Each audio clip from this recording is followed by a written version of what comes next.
Commander Drax Valeran slumped in his command chair, nursing what humans would call a glass of whiskey. Not that he'd ever admit to adopting one of their barbaric customs. No, this was medicinal nerve tonic. The fact that it burned like reactor fuel going down was merely therapeutic. Status report, he mumbled to the ship's AI. "We have cleared the solar system with 17 functioning vessels, Commander," the emotionless voice responded. "Casualty rate, 99.83%. Drax laughed. Not the pleasant kind of laugh that indicated joy, but the broken, hollow kind that suggested imminent psychotic breakdown. 17 ships. 17. Out of 9,900. He hurled the glass across the bridge, watching with satisfaction as it shattered against a navigation console. The greatest armada in the history of the Galactic Confederation, and what do we have to show for it?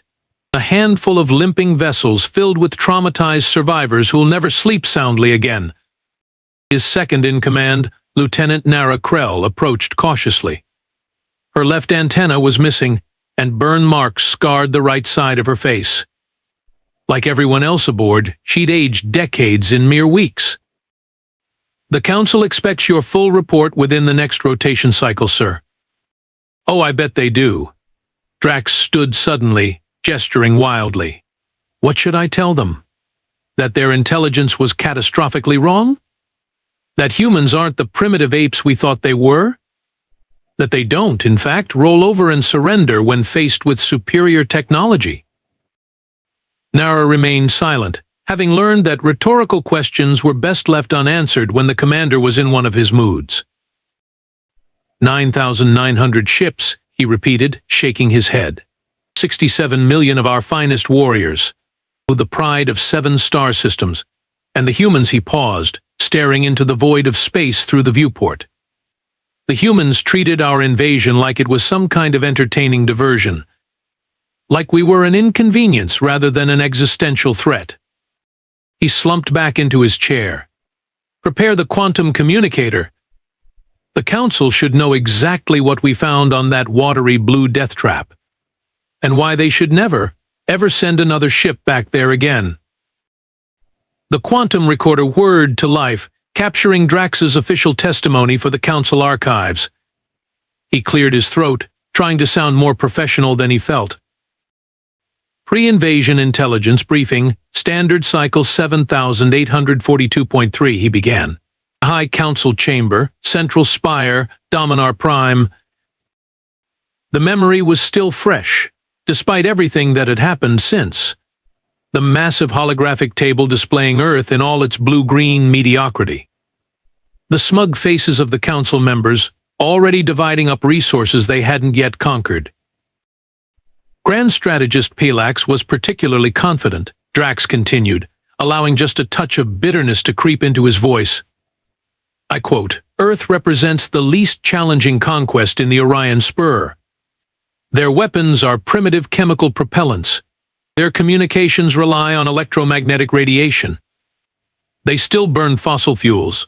And best of all, they're hopelessly divided into competing nation-states."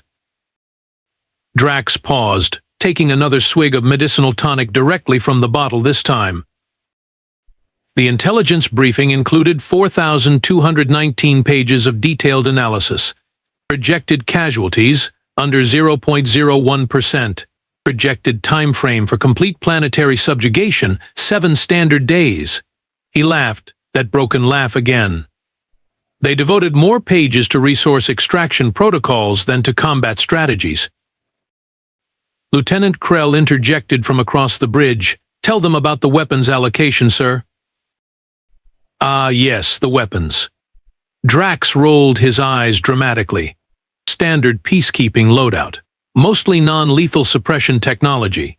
Paralytic gas canisters, sonic disruptors, mass containment fields. After all, why damage potential labor resources? We wouldn't want to harm our future servants too badly, would we? He took another drink, longer this time. "I was given command of the third wave. Our job was primarily administrative, setting up regional government centers after the first and second waves had already secured major population centers. My ships carried more bureaucrats than warriors. Drax stared into the middle distance, remembering his own prideful anticipation. I had already selected a pleasant-looking region called New Zealand for my personal estate. The intelligence report said it had excellent vistas and docile native fauna, perfect for a retirement posting after a successful campaign. He glanced at the star chart, Earth now dozens of light years behind them. The council gave me exactly 3 paragraphs of contingency planning. 3. The document literally stated, human resistance will be symbolic at most. Their most effective weapons cannot penetrate standard hull plating. Drax's voice dropped to a whisper. If only they had been right. Our arrival in the Earth system went precisely according to protocol, Drax narrated, now pacing the bridge as the recorder followed his movements. We materialized beyond their outer planet, Neptune. Beautiful gas giant, by the way. Would make an excellent fuel harvesting station if anyone ever returns, which they won't. He pointed to a holographic display showing the initial formation of their massive fleet. Standard invasion spread. 9,900 ships arranged in the Dominar Spear formation. We moved in system at sublight speed, taking exactly 16 hours to reach Earth orbit. The humans detected US crossing Jupiter's orbital path. Their primitive sensors lit up like festival lights. Drax paused, almost smiling at what came next. The first broadcast we received was not, as expected, from their planetary government. It was from something called NASA, and I quote, unknown craft, you are about to enter restricted aerospace. Identify yourselves immediately or face the consequences. Well, the consequences? Drax barked with laughter. As if they could possibly have consequences for us. He gestured expansively, knocking over an empty bottle. The first wave deployed precisely on schedule. 5,000 ships taking up position around their major cities. We knocked out their satellite network with a single electronic pulse. As their internet collapsed. Their power grids went dark. Commander Braktax of the first wave sent the standard, surrender demand to all broadcast frequencies. The response time window came and went. No surrender. Drax's manic energy suddenly deflated. That should have been our first warning. But no, we proceeded to Phase 2. Atmospheric craft deployed. Show of force operations commenced over major population centers. Eerie standard stuff. He stopped pacing, his face darkening. The humans let us complete our entire deployment. They waited until every ship was exactly where we wanted them to be. Then they showed us what we were really dealing with.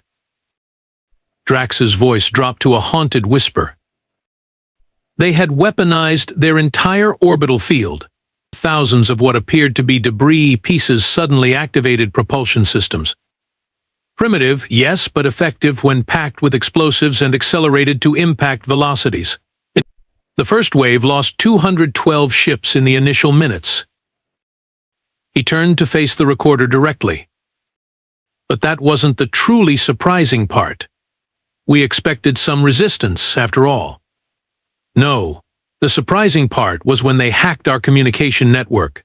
6 minutes after hostilities commenced, every screen on every ship displayed the same message, "Welcome to Earth. We've been expecting you."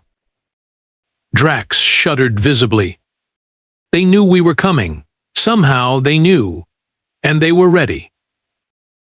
The next 12 hours Drax paused, pouring himself another drink with trembling hands. The next 12 hours defied every strategic simulation in our database. He pulled up a series of battle footage clips on the main view screen. Each showed scenes more chaotic than the last. The humans should have been paralyzed with fear. They should have been running in circles, screaming, easy targets for our containment teams. Instead, they responded with he struggled for the right words, with almost gleeful coordination.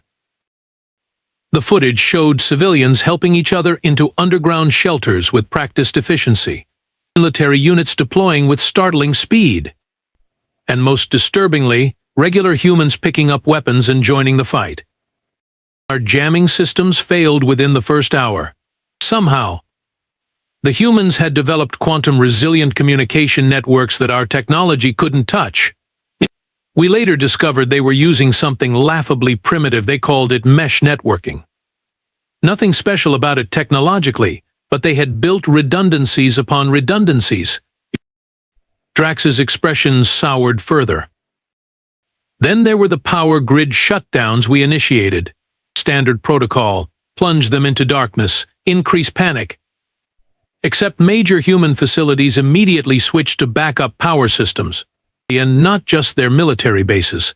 Hospitals, water treatment plants, even shopping centers had independent generators. Who does that? Who prepares civilian infrastructure for planetary invasion?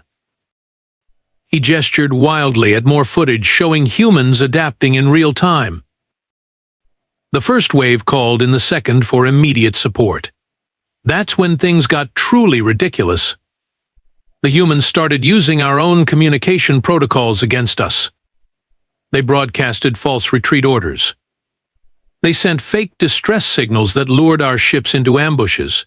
300 ships were destroyed because someone named Rick Astley apparently was never going to give us up or let us down. Lieutenant Krell cleared her throat. The Rick Roll incident, sir. Perhaps not essential for the official record. Drax waved her off irritably. The Council needs to understand everything. Every humiliating detail. He pulled up more tactical displays. By hour 18, we had lost over 2,000 ships. 2,000. The humans were targeting our command vessels with uncanny accuracy. They had identified our fleet structure and command hierarchy faster than any species we've ever encountered. The display shifted to show a human news broadcast, somehow intercepted during the battle. And then there was this. Drax pointed accusingly. They were reporting on the invasion as it happened. Their news network showed real-time battle information. They interviewed military experts who explained our tactics to their population. They were treating it like some kind of sporting event.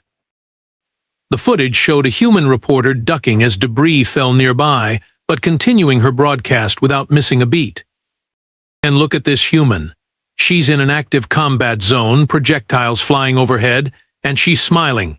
She concludes her report by saying, and I quote, "Back to you, Tom.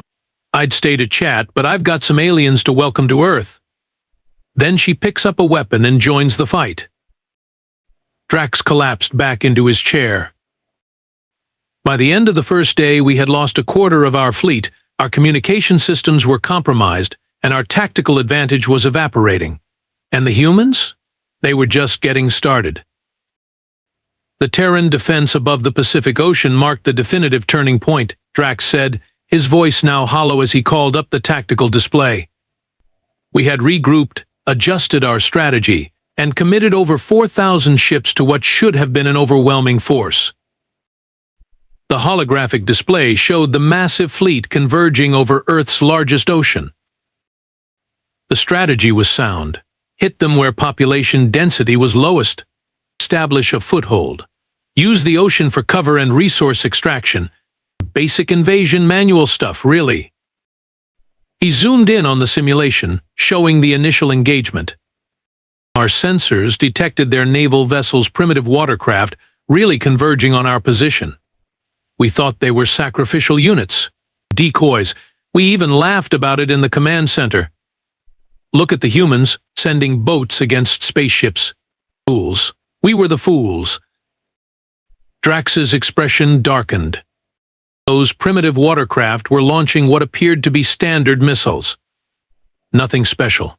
Easily intercepted by our defense systems. Except he paused dramatically. Except they weren't aiming for our ships. They were targeting the water. The display showed massive explosions beneath the ocean's surface. They created artificial tsunamis. Tsunamis, who weaponizes their own planet. The water displacement knocked hundreds of our low-altitude craft into each other.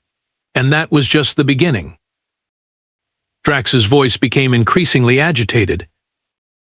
While we were dealing with the tsunamis, their aircraft, and these were not advanced craft, mind you, just metal tubes with wings, these aircraft began dropping what we thought were conventional bombs. They weren't. They were EMP devices specifically calibrated to our shield frequencies. He slammed his fist on the console. That's when the command structure fractured.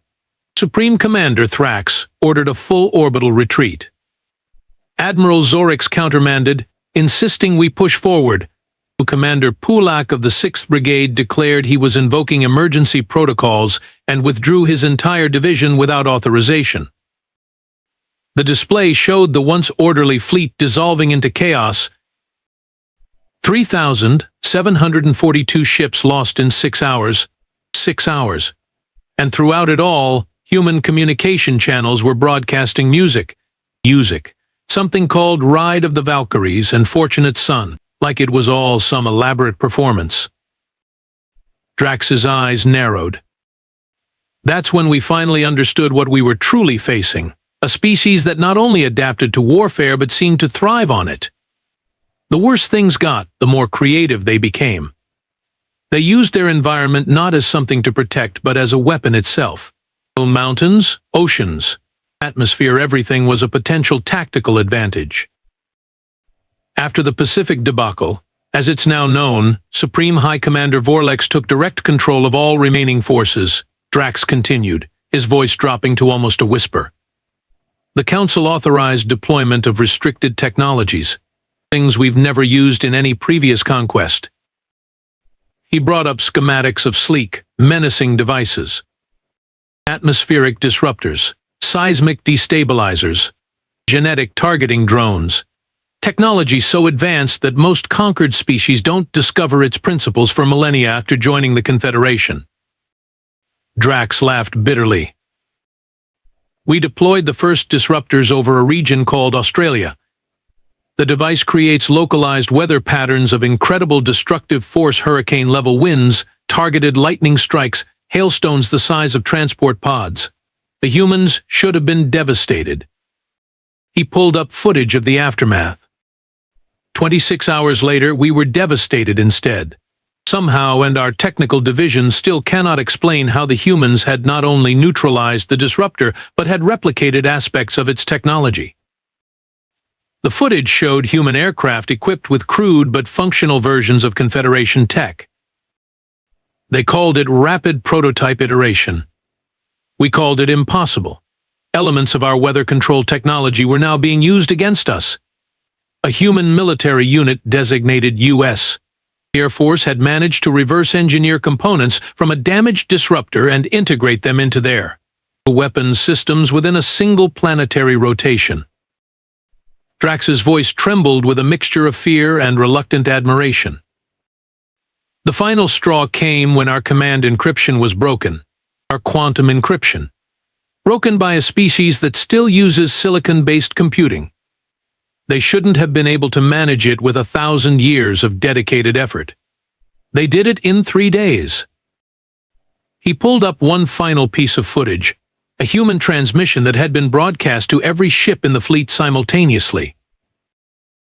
This human, apparently a high-ranking military strategist named General Tanya Morgan, addressed us directly.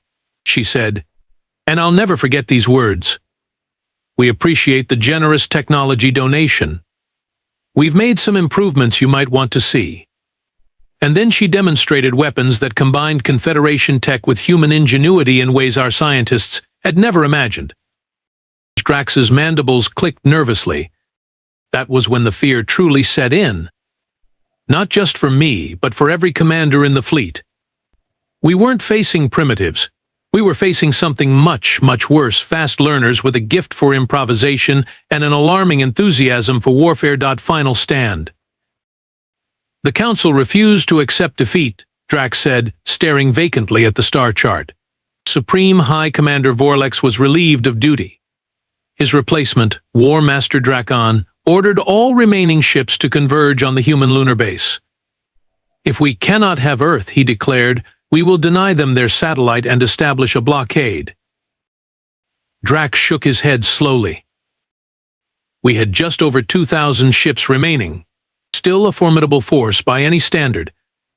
Our new strategy was to bombard their moon base from a distance, forcing the humans to commit their remaining defenses to protect it. Then we would strike Earth while their forces were divided. He pulled up the battle schematic, showing the fleet's formation around Earth's moon. The attack started well. Our energy weapons carved massive craters into the lunar surface. The human base there appeared to be largely evacuated. We thought, finally we were winning a round in this absurd conflict. Drax's laugh now had an edge of hysteria. That's when they sprung the trap. The lunar surface opened. The massive bay doors we hadn't detected revealed underground hangars. Hundreds of vessels emerged, not just human designs, but ships that incorporated our own technology, crudely replicated but undeniably effective.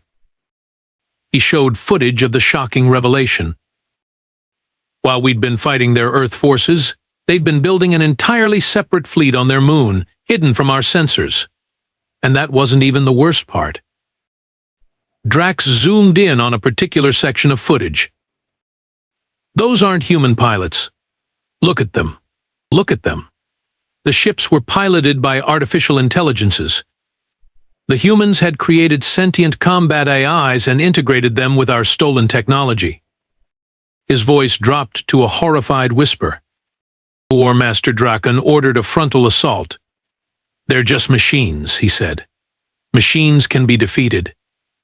Those were his last words before his command ship was vaporized by weapons that, by all scientific understanding, the humans shouldn't have been able to develop for at least 3 centuries.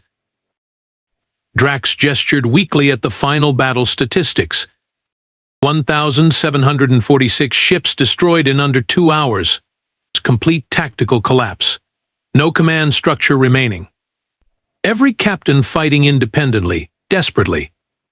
He stared directly into the recorder. I gave the retreat order. Not officially, there was no official hierarchy left.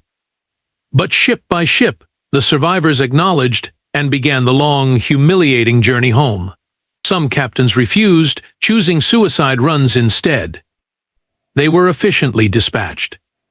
Drax's face set in a grim expression. As we broke orbit, the humans broadcast one final message: "Thanks for the visit. Don't come back without calling first." They were joking about it. All that death, all that destruction, and they were joking. Drax straightened his uniform, brushed back his crest, and faced the quantum communicator. The High Council would receive his transmission in approximately 6 minutes. He cleared his throat and activated the recorder. Esteemed members of the High Council, I, Commander Drax Valeran, submit the final report on Operation Earth Acquisition. He paused, wondering if career suicide was preferable to the humiliation of what he must say next. The operation was a catastrophic failure. Of 9,900 ships deployed, 17 have returned. The humans are not, I repeat, not the primitive species our intelligence suggested. They are, he searched for the right words. They are creative, adaptable, ruthless, and most disturbingly they appear to genuinely enjoy warfare. Drax steeled himself for the final recommendations. I formally recommend that Earth be classified as a Class X prohibited system with the following warning: this species does not fight to survive. They fight to win, and they learn at a rate that defies all known cognitive models. He allowed himself a grim smile. Furthermore, I strongly advise that we destroy all records of Earth's location in the galaxy. If the humans decide to pursue us rather than merely defend their world, I believe the Confederation itself could be at risk. Drax reached for the disconnect button, then paused for one final thought. As for my personal recommendation, if you value your multiple appendages and respiratory organs, stay away from the blue planet. I'd rather clean waste recyclers on Tartarus IV for the next millennium than spend another minute near Earth. Drax Valeran, signing off. Forever.